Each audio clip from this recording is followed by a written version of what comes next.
Hi friends, நான் உங்கள் நண்பன் குட்டி. கடலூர் மாவட்டமே தேடிக்கிட்டு இருக்க மன்னா தொக்கு பிரியாணிக்கு தான் இன்றைக்கி நம்ம போயிருக்கோம். தொக்குலே பல விதம், இதில் ஒரு விதம். அப்படியே கறியோட அந்த ட்ரை மசாலா பயங்கரமாக இருந்துச்சு. சாப்பிட்டவங்கள்ட்ட கேட்டேன், ரொம்ப நல்லா இருந்துச்சுன்னு சொன்னாங்க.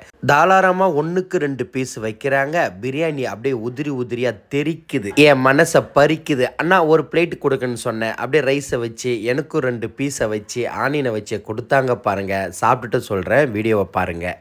We square mall opposite beach road போகிற வழியில் மஞ்சக்குப்பம் மைதானம் வாசப்படியில் பிரியாணி செம்மையாக இருக்குது. தொக்கு மசாலா எடுத்து ரைஸில் வச்சு ஒரு பைட் அடித்தா அடாடா, என்ன ஒரு ஆனந்தம், சந்தோஷம், அற்புதம் சொல்கிற மாதிரி இருக்குது. என் மாமா திடீர்னு அந்த வழியாக வந்திருந்தார். அவரும் சாப்பிட்டாரு. எப்படி இருக்குன்னு கேட்டேன். சாப்பிட்டு சூப்பராக இருக்குன்னு சொன்னார்.